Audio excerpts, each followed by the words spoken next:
بالله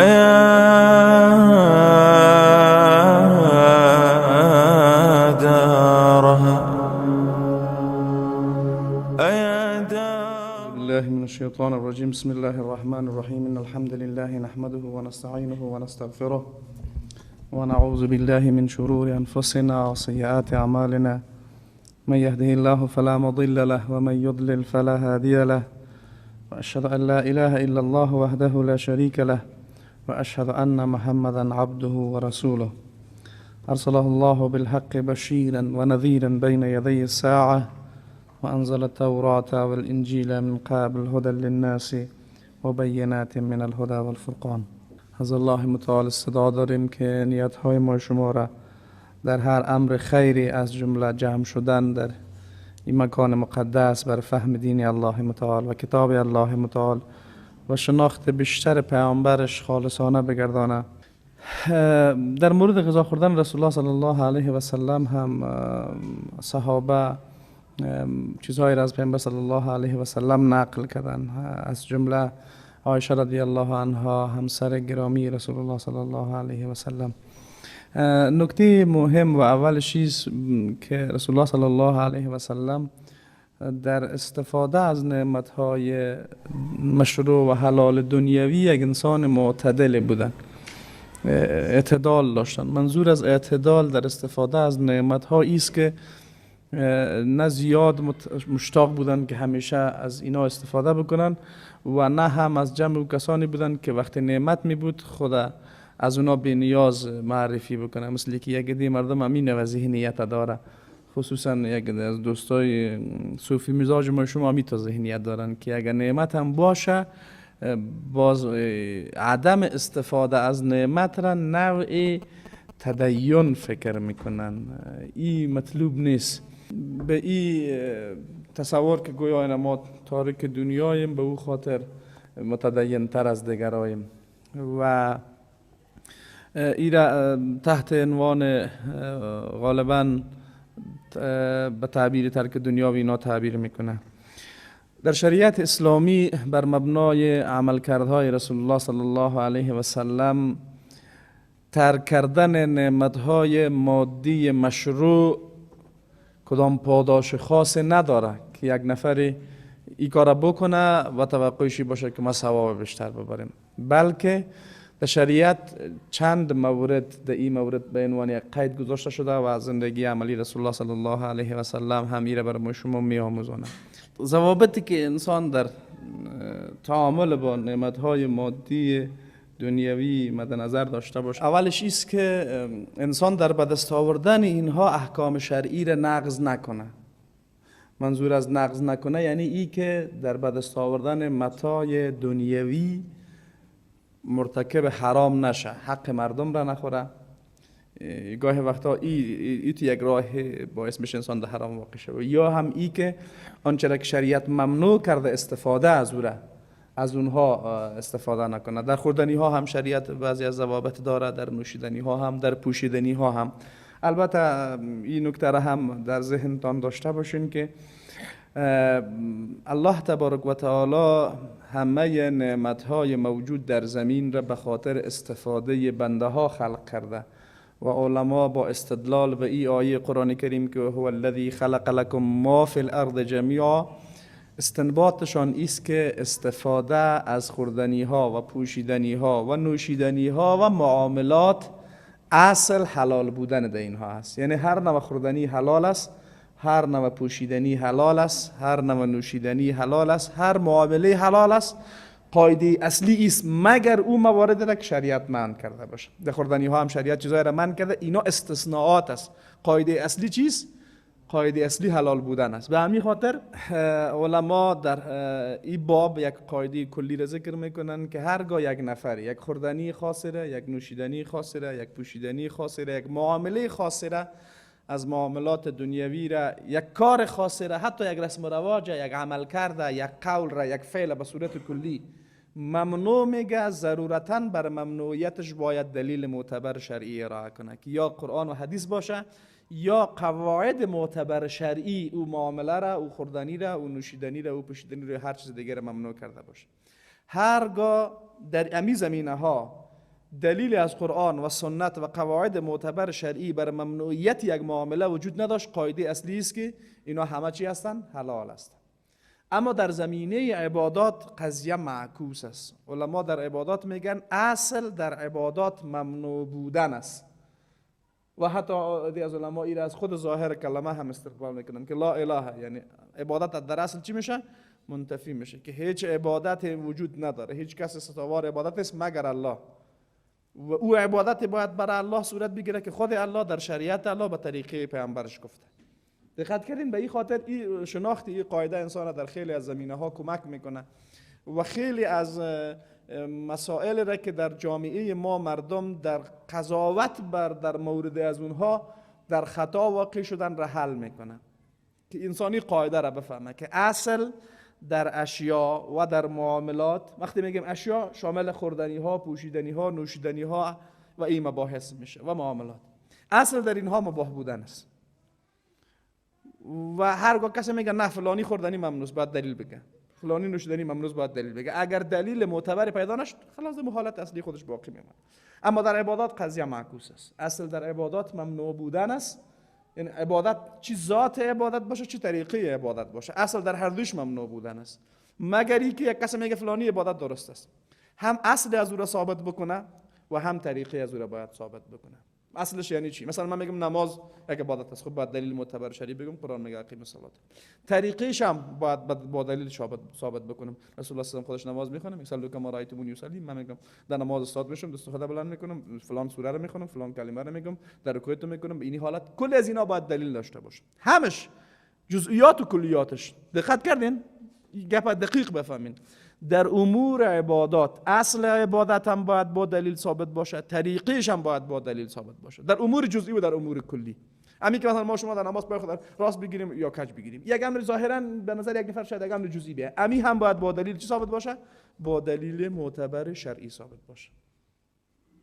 پس پیامبر صلی الله علیه و سلم در استفاده از نعمت‌های مادی دنیوی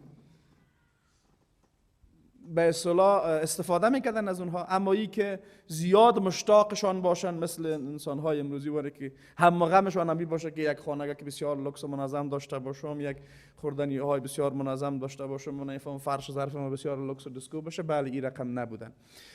و اگر ما خواسته باشیم یک توازن ایجاد بکنیم که حالت زندگی پیامبر صلی الله علیه و سلم بیشتر به کدام طرف به اصطلاح تمایل داشت، آیا بیشتر استفاده از نعمت ها بودن یا نه ترکش.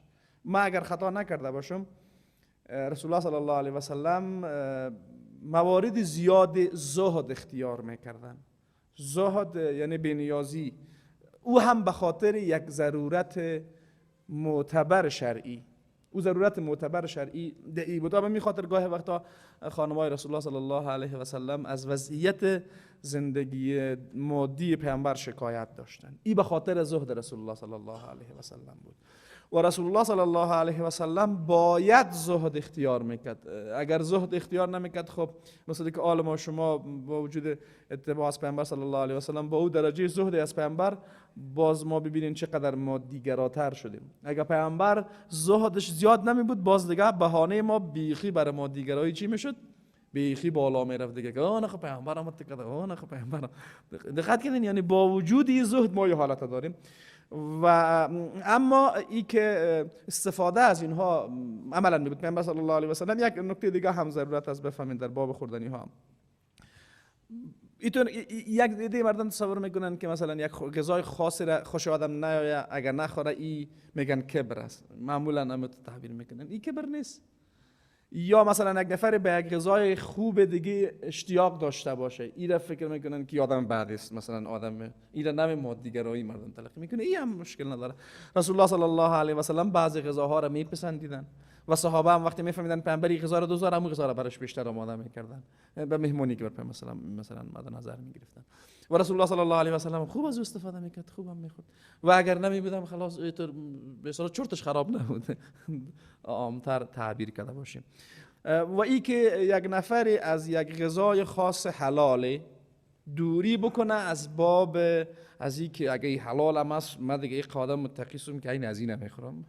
این پسندیده نیست و متاسفانه همین در میان یک عده کسانی از صوفی صاحبا قاری اندیوال قاری صاحبا هستن اینطور که این تو وانمود میکنه نیره نوع تقوا. این تقوا نیست.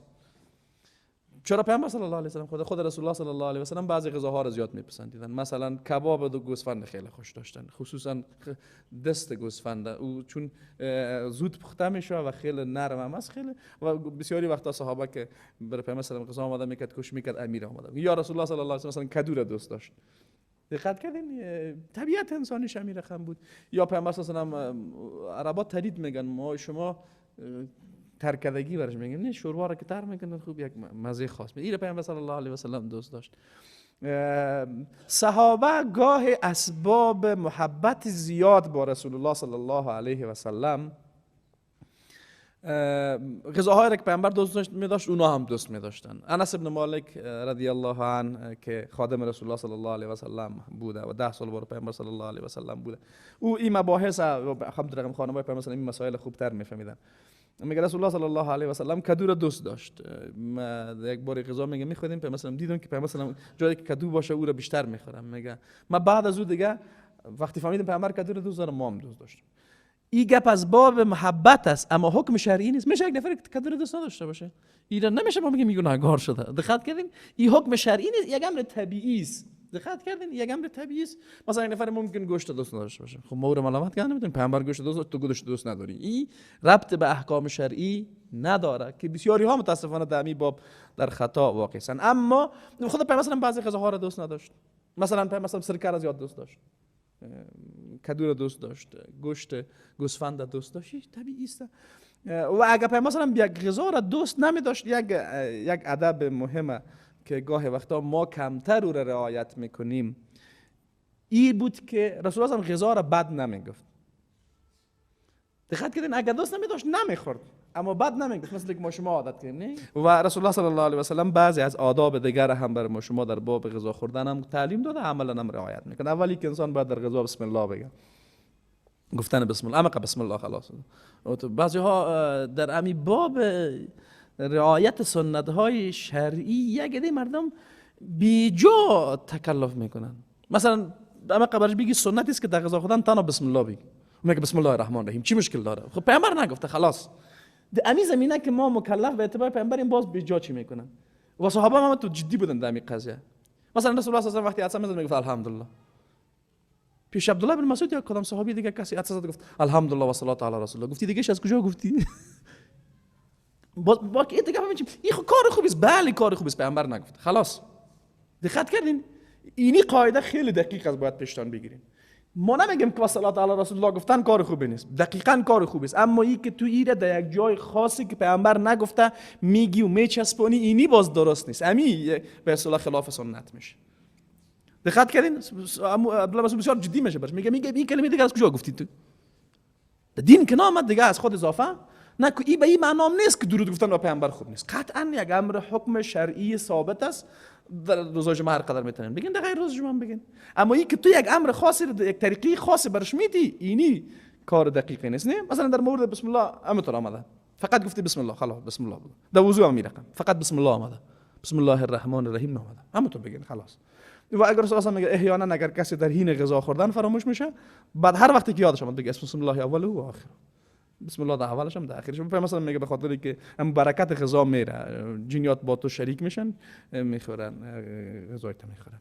و در اخیرش هم رسول الله صلی الله علیه و سلم دعا میکرد. در این باب ما یک مشکل دیگه هم بین شما کارهای عجیب زیاد داریم. شاید بگین چی رسول هر گپ یادش میاد باز میگه که کار خطایی داریم، چون متاسفانه واقعا نمیرقم. مثلا ما در خیلی از زمینه‌ها سنت مثلا چون فاصله گرفتیم مجبور میشه آدم بلا فاصله یادآوری کنه. مثلا رسول الله صلی الله علیه و سلم بعد از غذا خوردن دعا خوانده. میشه برش بگیم سپاس الله را گفته، حمد گفته که الله متعال شکر که الله متعال برای ما این غذا داد. باز یک جنجال دیگه است که خوب بودم وقت غذا خوردن دستای خود بلند کنیم یا دستای خود بلند یک جنجال کلامی برام پیامبر نکرد، بس خلاص شد دیگه. دقت کردین یک آدم میگه نه سعی که تو این وقت رضا خدا باز یک گپای عجیب غریبی خاصه دیگه ما شما خودمون پیوند میتیم بر از اونه که خب در وقتی که نان خلاص شد بعد از کلاگی دیگه هم تو دستجمی یک تا دعا کنه و دیگه آمین بگه و فکر میکنیم که این موضع برای قبولی دعا هم شاید باشه، در حالی که در شریعت رسول الله صلی الله علیه و سلم تو چیز ثابت نشده. رسول الله صلی الله علیه و سلم دعای خاصی را میگفت دیگه. این نکته دیگه است، یعنی رسول الله صلی الله علیه و سلم در مورد غذا اول دستور میده که بسم الله بگین و بعد میگه از پیشوریتان بخورین و با دست راستان بخورین. یعنی سه نکته را ذکر میکنه، بسم الله بگین، از پیشوریتان بخورین و با دست راستان بخورین. و در غذاها مثلا میگه غذایی که معمولا ما شما به اصطلاح میخوریم از پیشوری بخورین. اما اگر میوه بود بس مثلا میگه در میوه این شرط نیست که حتما از پیشوریت بگید. در ظرف میوه حق انتخاب داری، اگر چیز بهتر در اون کنج دیگه ظرف هم بود میتونی بگیری که یک نفر بیچاره پیشوریش تو یک میوه خراب هم چرت بزنه گالیش بشه. در باب غذا ای گپ است، اما در غیر غذا اینطور نیست. و رسول الله صلی الله علیه و سلم آداب دیگه‌اش در مورد غذا خوردن ای بود و صحابه هم تعلیم میداد. میگفت کوشش بکنین کمتر غذا بخورین. کمتر به ایمان نه که گوش نبانین خدا، منظورش است که یعنی زیاد غلو نکنین در غذا خوردن مثل یگان تا وارد. اما ما فکر می‌کنیم این دقیق نیست. هر کسی میتونه قاری هم زیاد بخوره، میتونه غیر قاری هم زیاد بخوره، اما پسندیده نیست برای هیچ کسی که زیاد بخورن. و مثلا میگه شما شکمتون را 3 قسمت کنین، قسمتش بر غذا، قسمتش بر آب، قسمتش بر تنفس. و از لحاظ طبی هم رقم هست که انسان باید غذای زیاد نخوره. و دیگه مثلا میگه شما همون قدر غذا بخورین که هر وقت دیگه در غذا که برابر شین بازم خورده بتونین، یعنی یک دست زده بتونین. نه همین شما که میگیم یک دست میزنن، یعنی او قدر زیاد چی نکنین. و این از لحاظ طبیعت انسان هم تاثیر داره. ما که زیاد شکمبو باشن به تعبیر عام باز دیگه کارات تنبلترن، مثلا در عبادت تنبلترن، در خیلی از کارهای ممکن دنیوی نشاط کمتر دارن چون تشویششون در غذا بیشتر میموشه. و یک بار رسول الله این مهم هست امی که با دست راست انسان باید بخوره و خوب است اطفال از ابتدا به این مسئله تعلیم بدیم. یک بار رسول الله صلی الله علیه و یک کسی را گفت از دست راست بخور. آدم متکبری بود و از روی تکبر گفت نمیتونم بخورم. پیامبر گفت هیچ نتونی، دستش خشک شد. یعنی گاهی وقتا تکبر انسان تا اینمی حد چی میکنه. اگر او یک میگفت تا که عادت بکنیم و چیز دیگه، اما از روی تکبر گفت من نمیتونم. پیامبر گفت هیچ نتونی. و دستش دیگه کرد دست راست خود دیگه چیز استفاده نتونست بکنه. یعنی این یک امر مهم هست. منظوری است که دقت داشته باشید. کلانا خب ممکن میتونه اطفال از ابتدا آدم باید کمی تعلیم بده. گاهی وقتا اگر کسانی دایی با کوتاهی میکنن این درست نیست. و پس اگر یک نفر یک نعمتی از نعمت‌های دنیوی خوردنی برش برابر بود از اونها بخوره، استفاده بکنه، تناول بکنه، مثل که رسول الله صلی الله علیه و سلم میکرد. اگر نکرد زیاد همیشه ذهنش ذهن چی نباشه، به تعبیر از جمع آدمای شکمبو بودن زیاد مطلوب نیست و برای مسلمان پسندیده نیست. و پیامبر صلی الله علیه و سلم خودش همینطور بود. و استفاده از نعمت‌های دنیوی گفتیم خلاف تقوا نیست، چون علما در تعریف ورع و در تعریف زهد در هر دوش میگن که ورع ترک کردن چیزی است که در دنیا و در آخرت بر انسان خیر نداشته باشه. و زهد هم امر رقم و اصلا عدم واقع شدن در کاری که بر انسان یک ضرر اخروی به بار بره. تعریف زهد و ورع از پیش خطا نشه، یکی از این تعریف ها رو داره، باز میشه کتاب ببینم واضح‌تر برای شما میگم.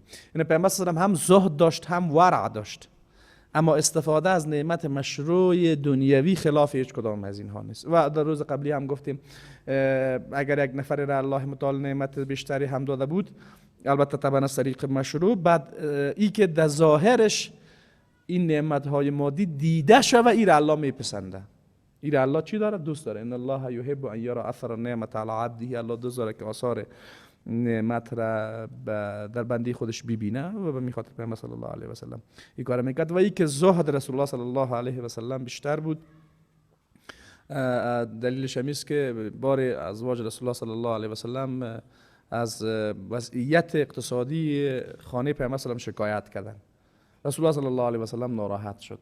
بعد الله تبارک و تعالی خانمای پیامبر صلی الله علیه و سلم را اختیار داد برشان که اگر شما میخواین با پیامبر باشین پس باید اینمی حالت تحمل بکنین با پیامبر صلی الله علیه و سلم، در بدل از این 2 برابر پاداش اخروی به بار دارین. آیا ایها النبی قل لازواجک، ای پیامبر برای خانمایت بگو این کنتن تردن الحیات الدنیا و زینتها، ای خانمای پیامبر اگر شما حیات دنیا و زینت های دنیوی را میخواین، فتعالین امتعکن و اسرحکن سراحا جمیلا، بیاین پیش پیامبر، پیامبر شما را خوب بهره مند میگردونه و به طریق نیکو رهایتان میکنه. این آیت بعد از شکایت خانم پیامبر صلی الله علیه و نازل شده. بعد و ان کنتن تردن الله و رسوله و الدار الاخره فان الله اعد للمحسنات منکن اجرا عظیما. اما اگر شما رضایت الله و پیامبرش و آخرت را میخواین، الله متعال برای شما زنان صالحه اجر زیاده را در آخرت به نظر گرفته. یعنی شما عدم استفاده از نعمت های زیاد دنیوی را با پیامبر تحمل بکنین در بدل پاداش اخروی. چرا؟ چون پیامبر به عنوان الگوست. دوباره تکرار میکنم، پیامبر ضرورتاً باید زهدش بالاتر از دیگرها باشه.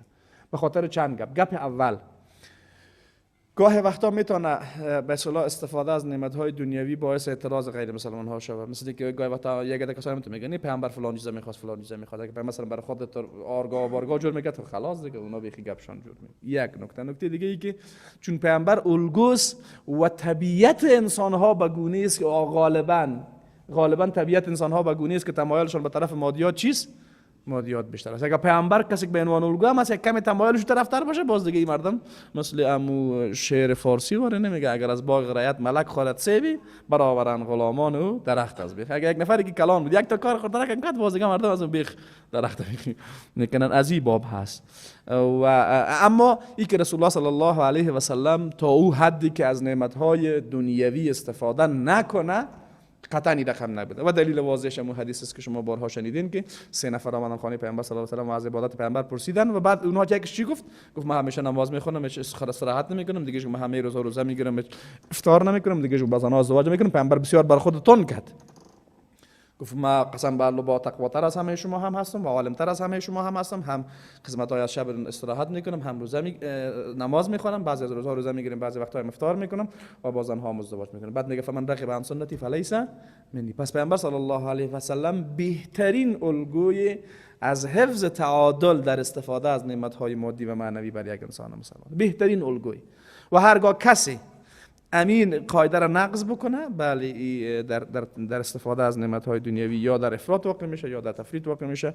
ما شما متاسفانه در افراط وضعیت امروزی جامعه ما در افراط است و ای که در تاریخ اسلام حتی ایده از علما ذکر میکنن یکی از اسباب ایجاد تصوف خلاف شرع در جهان اسلام هم این نکته بوده، چون غالبا آغاز تصوف علما در اوایل قرن دوم و اواخر قرن اول ذکر میکنند. در این زمان مسلمان ها فتوحات اسلامی گسترده تر شد، مسلمان ها از نعمت های زیاد مادی بهره مند شدند. یک عده علما احساس کردند که کمی ارزش های معنوی به اصطلاح کمتر شده، دعوت به زهد بیشتر شده بین مردم. غالبا ذکر میکنن علما در مجلس حسن بصری که از جمله بزرگان تابعین هست و در سال 110 وفات کرده بیشتر بود.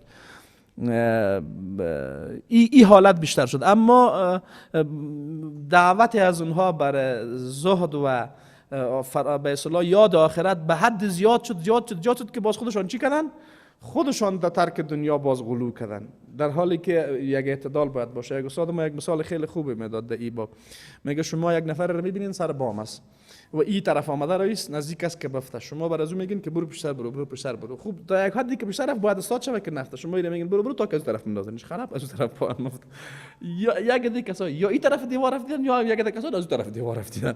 یعنی این که یک نفر در وسط نگاه شده باشه، حالت اعتدال در استفاده از نعمت‌های دنیوی و اخروی را داشته باشه، این مطلوب است و امر پسندیده و نیکویی است و این ان شاء الله مشکلی نداره. پس غذای رسول الله صلی الله علیه و آله رقم بود. غالبا از هر چیزی که پیش پیامبر می آوردن از او چی نمیکرد، بد نمیگفت. رسول الله شیرم زیاد دوست داشت، شیرم دوست داشت، عسل دوست داشت، از زیتون دوست داشت، غذاهایی که مثلا دوست داشت و استفاده میکرد. اینا واسه می قواعد کلی بود که رسول الله در باب غذا خوردن اونها را مد نظر داشت. و بحث دیگه موزه های رسول الله صلی الله علیه و سلم بود. پیامبر صلی الله علیه و آله گفتیم در باب پوشیدن بود و اینا هم این کدام امر خاصی برای خود نداشت.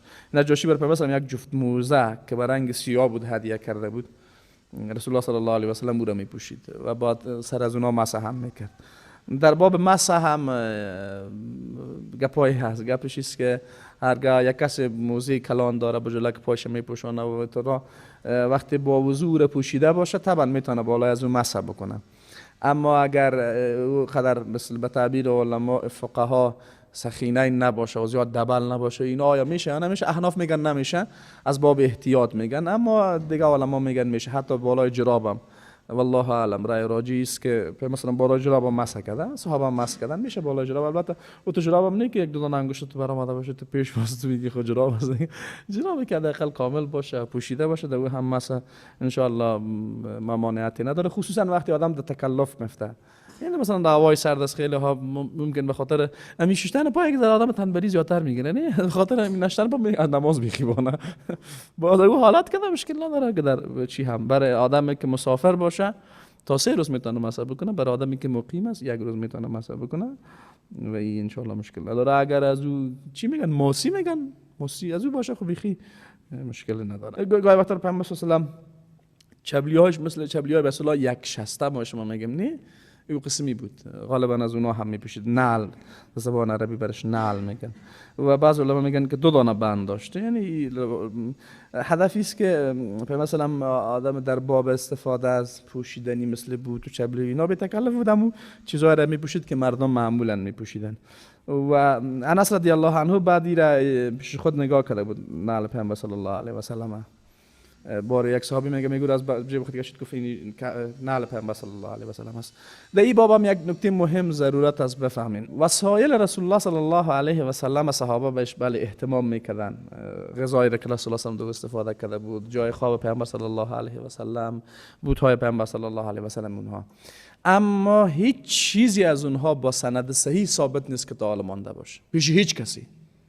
حتی در اوایل به اصطلاح کم از بین مثلا آل شور بخوری در جانی عکس هر چیز مردم اندازه ممکن مشابهت باشه. مثلا می رقم در حدیث اومده نعل پیامبر مثلا می رقم بود، بازار کسی یک عکس منداز میگه می از پیامبر مثلا است. این دقیق نیست و حتی یک چیز خانه خسرو ما میالم بند کردگی است که کلکسیون واره به اصطلاح عکس‌ها، اینی مثلا چپن پیامبر است، اینی نعل پیامبر است، اینی هیچ دلیل معتبر و ثابت کننده ای که دقیقاً در مورد یک چیز خاصه باشه که اینی از پیامبر باقی مونده وجود نداره.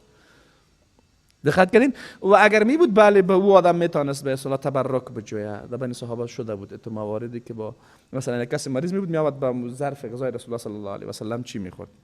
آب می نوشید. این تو موارد مشکل شرعی نداره، اما باقی نمانده و از غیر پیامبر بعد کسی دیگه نمیشه. متوجه شدین؟ یک خطا فهمی دیگه که گاه وقتا ایده از او سوء استفاده میکنن و ایده از مردم هم در این مورد در فهمش خطا میکنن، همیست که بعضی موارد مخصوص پیامبر صلی الله علیه و سلم است، بعضی از احکام مخصوص کی است؟ رسول الله صلی الله علیه و بعد از پیامبر صلی الله علیه و دیگه حتی صحابه با او منزلت نیست که آدم اون و تعامل با او داشته باشه. دقت کردین؟ به این خاطر اگر کسانی در چگونگی تعامل با مثلا با استاد خود یا با پیر خود یا با فلان خود امو کارا میکنه که صحابه حق پیامبر میکرد، بعد اگه برش بگی خوبی پیامبر بود میگه خب پیامبر هم کار کرد اینا هم میکنه، در حالی که او مخصوص پیامبر است. دلیلش چیست؟ دلیلش چیست که بعد از پیامبر صلی الله علیه و سلم افضل همه مخلوقات بعد از انبیاء علیهم السلام صحابه هستن. مثلا ابوبکر رضی الله عنه، عمر، صحابه با اینا کار نکردن. دقت کردین؟ پس وقتی ابوبکر اونطور یک جایگاه را نداشت که صحابه مثل پیامبر کتش تعامل بکنه، این پیران فلانی ها امروزی می جایگاه دارن؟ اگر فکر میکنن ما جایگاه داریم بسیار غلط میکنن. دقت کردین؟ به می خاطر گاهی وقتا یگان طرف ببینن که پیش پیر خود نفهم یا رکوع میره یا لیورز میره یا چیزا، وقتی برش میگی چطور میگه آن خب صحابه پیامبر تو میکرد. این امر مخصوص پیامبر است. مثلا صحابه دهن مبارک رسول الله صلی الله علیه و سلم طرف مبارک پیامبر صلی الله علیه و سلم متفاوت از دیگر است. دقت کردین؟ صحابه بالی رو اجازه نمیداد که در زمین افته. حالا ایت یک منزلت کسی دیگه نداره دیگه که حالا مثلا کسی بگه خب ما هم دیگه مریدای ما میتواند باشه. قطعا این ظلم است که کسی خود در این باب در اموری که اختصاص به پیامبر داره این خودم در اونمو جایگاه و منزلت قرار بده و این شرعاً درست نیست. غیر از پیامبر دیگه همگی یک درجه را دارن. اگر کسی عالم هم هست، عالم است، خیر ببینه عالم است.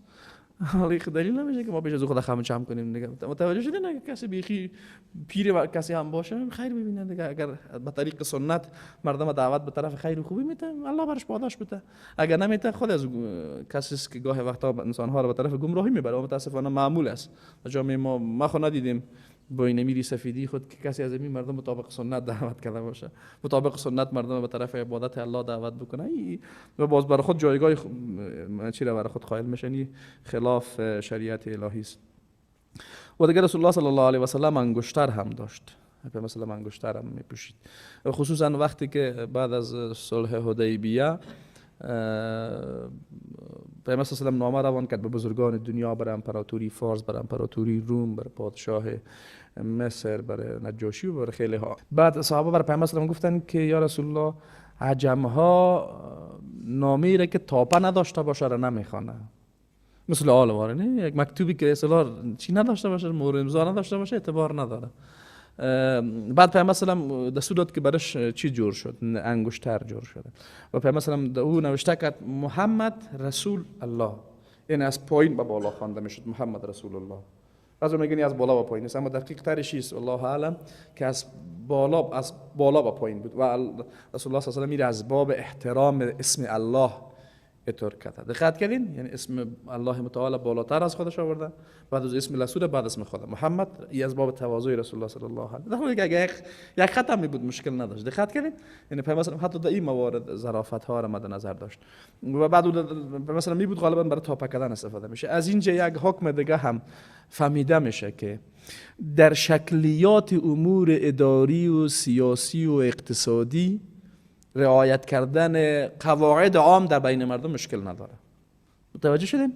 بعضی ها در اینمی باب بجا جدیت به خرج میتن. متوجه شدین؟ بر رعایت شکلیات در زمینه‌های معاملات سیاسی یا اقتصادی یا مثلا اینی عرف است مثلا در بین مردم، اینی معمول است در زمینه‌های سیاسی، این در صورتی که خلاف شرع نباشه.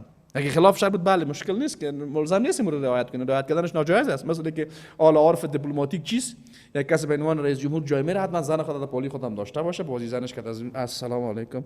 این شرع ناجایز نیست دیگه. دقت کنید حالا نمیشه که ما از یک نفر از این کار استدلال بکنه که دیگه خب عالی عرف شده دیگه. توجه شدید؟ مثلا که یگان تا کسایی که پیشیه یک آدم از خلفای راشدین هم مقدستر شدن با وجود نظام‌های کفری بواهی که دارن و باز که برش بگی خب حداقل دیگه حکمش در جایش میمونی میخواد حداقل گاهی وقتا استاد دایی یک کلمه رو زیاد استفاده میکنه دال برای فلان این خیلی کارش هم غلط است. میگه نه یه عرف دیپلماتیک شده دیگه، اگه کته اما قانون که بغل کشی هم بکنه که ترامپ هم اگه برای باید خانمش باشه که از او یک و با جالبی است نمی عکس گرفتن هم نه قاعده است که زنی از او در پای زیستا چه و زنی از این خیلی بغیرت اگه بیخی میبره حداقل پولی خود سات گذارد دیگه، اما عرف همیز دیگه.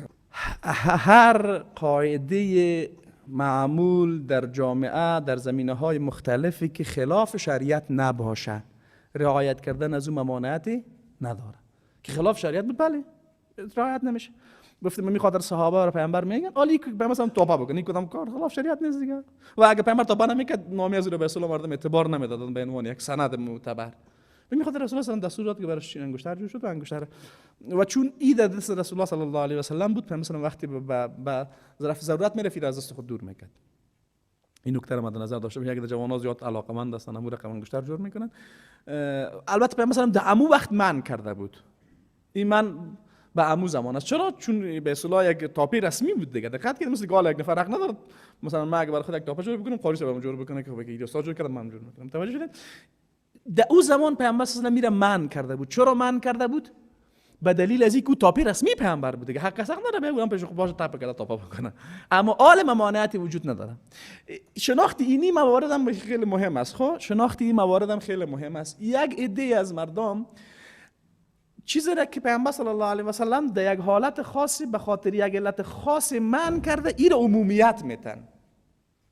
مثلا روز رسول الله صلی الله علیه و سلم در بازار روان بود، یک کس صدا کرد یا ابوالقاسم یا ابوالقاسم، پیامبر فکر کرد مرا میگه. ری خدا داد که گفت تو نمیگم فلانی نمیگم.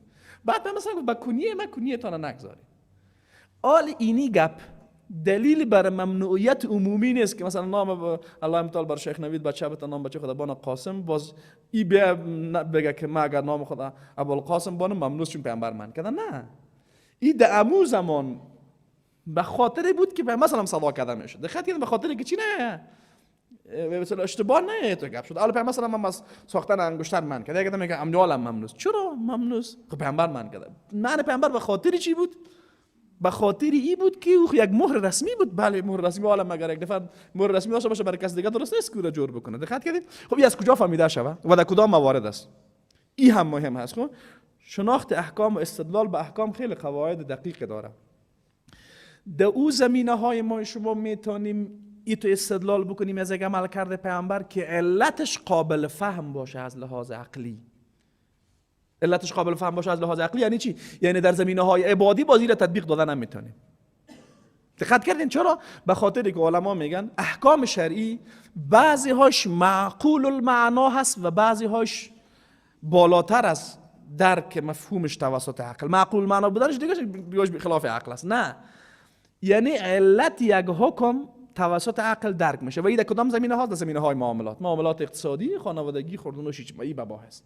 در این زمینه ها ما میتونیم بگیم که پیامبری را که من کرده به اینی علت، چون علتش یک امر عبادی نیست که قابل درک توسط عقل نبوده باشه. دقت کنیم خیلی واضح قابل درک است، میگیم که تو بوده باشه. در این مورد بازم متاسفانه یا افراط است یا تفرید است. یک عده کسانی در شناخت عملکردهای پیامبر که گویا اینی گپ مخصوص به این یک امر خاص است یا مخصوص به یک حادثه خاص است، این را اصلا قبول نمیکنه. میگه نه که پیامبر من کرد من است. این دقیق نیست. این خطا هست. یک نکته دیگه ایست که یک عده کسانی شناخت علت ها را در او زمینه های هم تطبیق میده که در این زمینه ها ما حق نداریم. مثل عبادات واری، در عبادات کسی حق نداره که پیامبر یک عبادت من که تو بگی نه پیامبری را به خاطر فلانی گپ من کردم، مگر ای که دلیلش واضح بوده باشه. رسول الله صلی الله علیه و سلم نماز تراویح را 3 شب در مسجد جمع کرد. بعد از او دیگه نبرآمد. چرا پیامبر نبرآمد؟ واضح خود پیامبر میگه من چی شد؟ میگه من ترسیدم که اگر در امی مسئله ما شما پابندی بیشتر کنیم میشه سر شما چی شود؟ فرض. یعنی علت عدم خواندن نماز تراویح به جماعت بعد از 3 روز چی بود؟ ترس از فرضیتش بود. بعد از وفات رسول الله صلی الله علیه و سلم این ترس چی شد؟ منتفی شد. پس دوباره صحابه آمدن امو سنت پیامبر احیا کردن. متوجه شدین بعضی ها که این گپ نمیفهمه چی میگن؟ عمر رضی الله عنه بدعت کردن. چرا بدعت کرد؟ پیامبر خب بعد از 3 روز دیگه نکرد، چرا بازی کرد؟ رسول الله صلی الله علیه و سلم بعد از 3 روز بله جماعت به تراویح نخوند. چرا؟ علتش چیست؟ واضح به اساس گپ خود پیامبر سلام، ترس فرضیت از او. اینمی گپ منتفی شد یا نه؟ بعد پیامبر دیگه وحی میاد بر کسی نمیاد، خلاص شد دیگه. خب اما اصل سنت پیامبر چیست؟ خواندن نماز تراویح به سنت. این گپ خیلی واضحه. دقت کنید. پس در زمینه های شناخت عمل کرده پیامبر صلی الله علیه و سلم امی دقت نیاز است و متاسفانه ما گاهی وقتا تعجب میکنم که خیلی از کسایی که علمای کتا هم هستن در این باب در خطا واقعا. دقت کنید. یا هر چیز را علت گذاری میکنن، او را منتفی میکنن، مثل همین یک دمی روشن فکرکای دین ستیز بگیم برشان. در عبادات هم این قاعده را تطبیق میتن. دقت کردین. خب میگم مثلا پیامبر صلی الله علیه و آله آمده فلانی کار کرده، اتکاده آل دیگه اون نیاز است ما اتو میکنیم. یعنی برای عبادت یک علت معقول میسازه از خود، بعد به خاطر نبود و علت معقول عبادت منتفی میکنه. این در امر عبادات قابل تطبیق نیست. در زمینه معاملات بله قابل تطبیق است. و می خاطر پیامبر صلی الله علیه و آله انگشتر انگشتر حالا ما اگه داشته باشه مشکل نداره. اما چون کلمه محمد رسول الله در نوشته بود، او پیامبر صلی الله علیه و با خود در بیت الخلا نمیبرد و رنگش هم خودش از نقره بود و فکر میکنم قسمت بالایش رنگ سیاه داشت. یک تابعی که شهرت پیدا کرده امی شکل فکر میکنم دقیق بوده باشه، چون این از همون نامه گرفته شده که رسول الله صلی الله علیه و سلم به کسی از بزرگان دنیا روان کرده بود و فعلا تا هنوز هم فکر میکنم اون نامه در کدام جای ممکن بود داشته باشه، نمیفهم در کدام موزیم کجا کشور باید باشه. خب من عکس دیده بودم، من خطوطش داشت. البته این گفتیم مثل از همون گپی که قبلا بود، از اشیای شخصی پیامبر چیز نمانده. و توجه شدن. اما بله در بعضی از جاها مثلا نامه‌های پیامبر صلی الله علیه و آله یا قرآن کریمی که در زمان صحابه جمع آوری شده، مثل در زمان عثمان رضی الله عنه یک کاپیش فکر می‌کنم در موزیم لندن است، این موارد مانده اما خیلی نادر. و یک گپ عجیب غریب دیگه که در افغانستان خیلی زیاد است، موی مبارک. در کابل ما شما چند تا زیارت موی مبارک داشته باشیم؟ مطمئنم از 10 تا زیاد است. شیخ صاحب شما در ایران چند تا دارین؟ شما از ما که زیاد دارین. در ایران همین خانه ها را اتر سرش اتر چی جور میکنن؟ گل جور میکنن. مثلا که در اینجا تنها مخصوص زیارت ها و مسجد است. یک نفر رفته بود هر دقیقه کمی موتر کمی هر قدم پیش به دست خدا بالا میکرد. گفتن چی میگی؟ گفت من دعا میکنم. این زیارت گفتن این خانه این خانه مردم است. به این کثرتی که اصلا به این کثرت نیست که هیچ جای هیچ کدام از این زیارت‌های خصوصا در افغانستان که نسبت به هر جای دیگه که ما متاسفانه این مسائل زیاد واقع هستیم، هیچ کسی ثابت کرده نمیتونه که این مویی که در این جماندگی سی موی مبارک است، یعنی از رسول الله صلی الله علیه و سلم هیچ کسی ثابت کرده.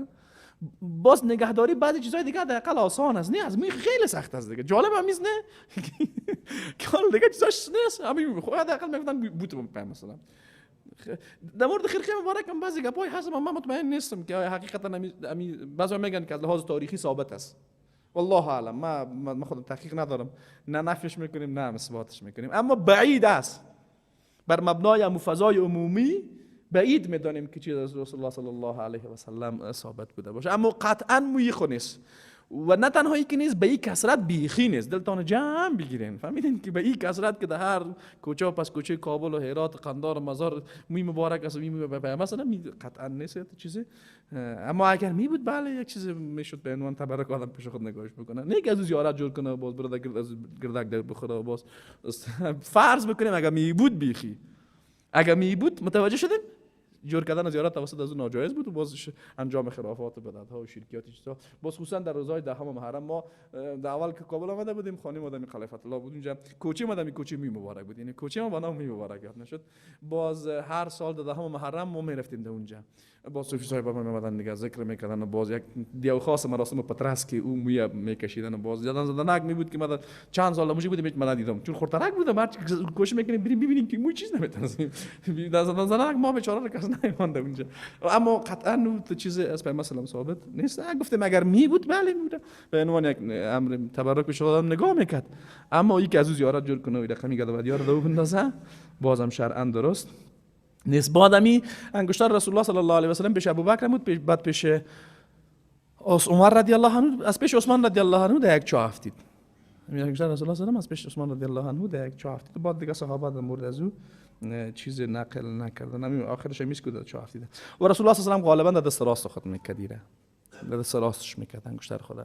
یعنی اگه کسی این بازم میگم حکم شرعی نیست، کسی دست چپ بکنه مشکل نداره دست، اما از باب شباهت با پیامبر که کسی دست راست بکنه بهتر است. من خودم گاهی وقتا که میپوشم دست راست میکنم یا ساعت خودم دست راست میکنم، یعنی با قیاس به انگشتر این خوب است. کسی میگه یکی از نشانه وابیا آمیز ساعتاشون دست چپ نشانه دست چی میباشه، دست راستشون میباشه. غالبا مردا معمولی است، یعنی مودی است که دست چپ باشه. این انگشتر رسول الله صلی الله علیه و سلم. دیگه شمشیر پیامبر صلی الله علیه و سلم چگونه بود؟ صحابه توصیف شمشیر پیامبر صلی الله علیه و سلم ذکر میکردن. قسمت دستی شمشیر پیامبر صلی الله علیه و سلم از نقره جور شده بود و رسول الله صلی الله علیه و سلم ممکن فکر میکنم چند روایت، بعضی از روایات اومده که از طلا و نقره بود. ممکن یک شمشیر بوده باشه، دیگه شمشیر بوده باشه. ممکن دوش یکی بوده باشه، یکی مثلا نقره بودنش گفتن، دیگه شم طلا بودنش گفته. هر دو احتمال ازی وجود داره.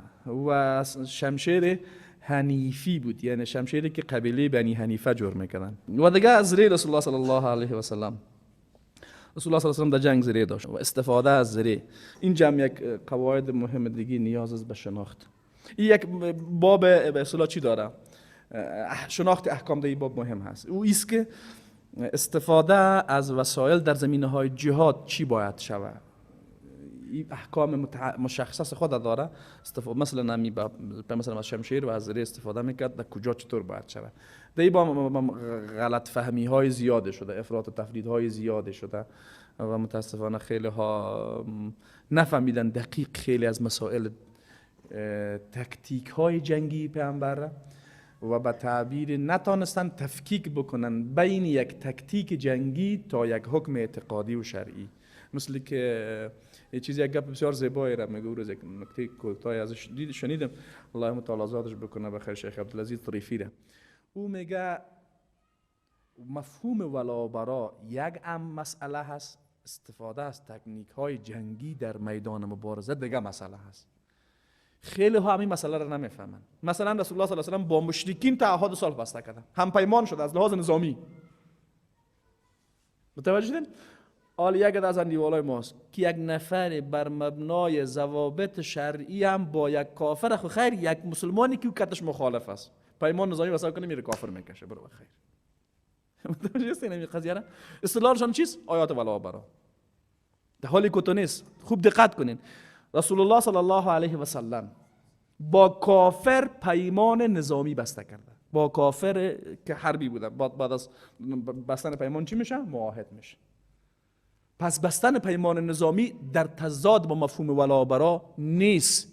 خب مفهوم ولاء برا چیست؟ تکنیک های نظامی چیست؟ اینا از هم کاملا چی داره؟ جدا داره. یک حریم کاملا متفاوت است. این تفسیرش ان شاء الله میخونیم.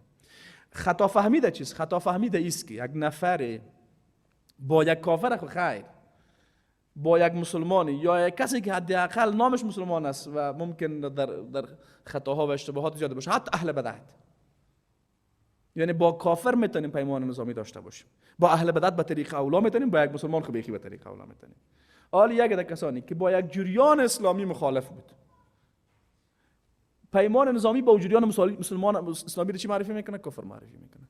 با اهل بدعت که بکنی خبیخی کافری، با یک کافر که بکنی از کافر هم بیخی دیگه بدتری. پس ما باید در زمینه شناخت احکام شرعی، یعنی ما روز دیگه هم تذکر دادم این نکته را، خیلی از احکام از بین ما شما خلط شده، بگه دعوت خوش خورده. احکام جهاد آمده در زمینه های دعوتی استدلال میشه، احکام دعوت آمده در زمینه های جهادی استدلال میشه. دقت کردین؟ این احکام اعتقادی آمده در زمینه های معاملات استدلال میشه، احکام معاملات آمده در زمینه های اعتقادات استدلال میشه. اما در هم برهم شده.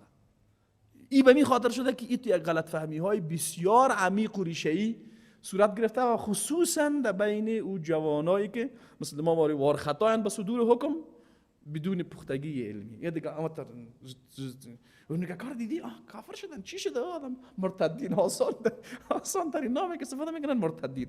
این بیچاره چی کردن که مرتد شدن؟ این مرتدین اون که فلانی ها ائتلاف کردن، در حالی که ائتلاف معلوم هم نیست بیخی. متوجه شدن؟ یا بیخی یک نفر در یک رفت که یک نفر شش یک گپ زد خوب است بخیر است، یا ماشاءالله ها بکنی کافر شد. چرا کافر شده؟ این آیات نقض کرد، آیات ولاء برا نقض کرد. نقض آیات ولاء برا دیگه مفهوم داره. ما وارد حوزه های به اصطلاح معاملات نظامی و سیاسی شدن دیگه مفهوم داره. هر کدام از اینها در جایش دقیق باید چی شوه؟ شناخته شوه. الله متعال برای شما توفیق شده که دقیق بفهمیم و ان شاء الله تفصیل از این اگر زنده بودیم روز بعدی مشخصا در مورد از این صحبت خواهد کردیم. سبحانك اللهم ربنا و بحمدک، نشهد ان لا اله الا انت، استغفرك و اتوب الیک.